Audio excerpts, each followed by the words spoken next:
little later on, we'll talk about mergers and acquisitions because that's an area where it's kind of a sweet spot. Sure.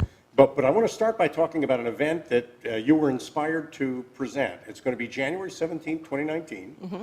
It's going to be at the power plant in Philadelphia, which is at 2nd and Arch Vine, like 230 North 2nd Street, I think. Right. And tell us about that event, and we have a graphic we'll put up. Sure.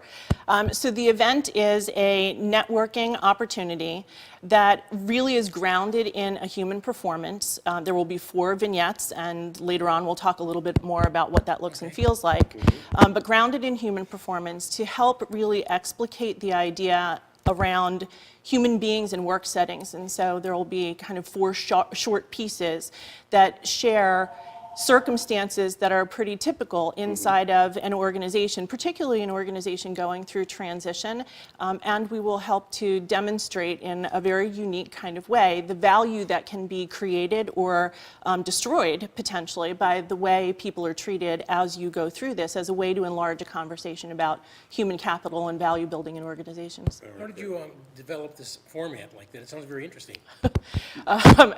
So the original inspiration for this is Dave Bookbinder's book, The New ROI. I have a copy of it here. There you go.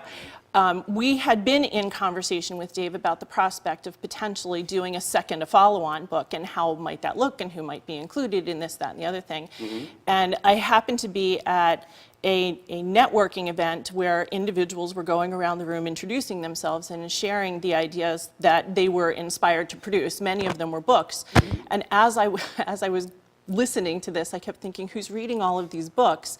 And if we are trying to create a movement, you inspire movement through action. We are not inspiring movement necessarily through the creation of yet another book. And how is it that we accelerate moving forward with some of these conversations, and hence human performance? We're going to do it in a very unique and very interesting way, and we'll be talking with Sonia Aronowitz a little later on about how her organization is going to help produce this. Right. Because there's a lot of value in that.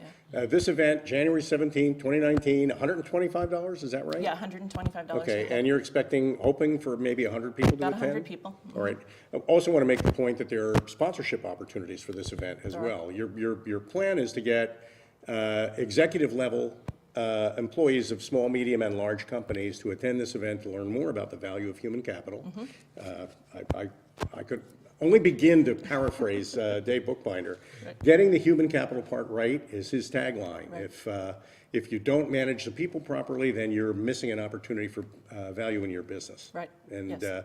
So you're going to be dramatizing that at this event on January 17th. And I mean, to me, it sounds very exciting because it's an old message, but it's an adage in a way, or mm-hmm. It kind of just sort of spills out of people's heads and they pay lip service to it. Right. What you're trying to do is bring it to life with this event.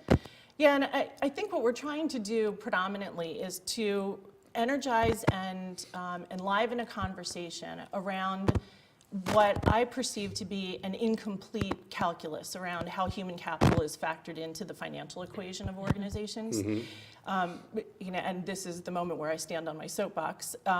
When you go back to modern economics, the economic theory that is espoused by A Wealth of Nations, Adam Smith's work, what often happens is we've moved kind of to this place where we look at free market economy, and the value of people become somewhat secondary to the value of other investment in the business. Mm-hmm. And I think we have, to a large extent, forgotten that the first treatise he wrote actually was The Theory of Moral Sentiments, where he really espouses the value of having empathy in taking a look at the values and the perspectives of other people as at the forefront of the things that we are doing, which begins to speak to things like employee engagement and the creation of culture as the other side of this equation. But yet we haven't created really good economic formula for this, and so it's a harder thing for us to be able to grapple with inside of the business environment. Yeah, but a specialist like 29 Bison, we're going to take a break. When we come back after this break, though, let's talk a little bit about merger.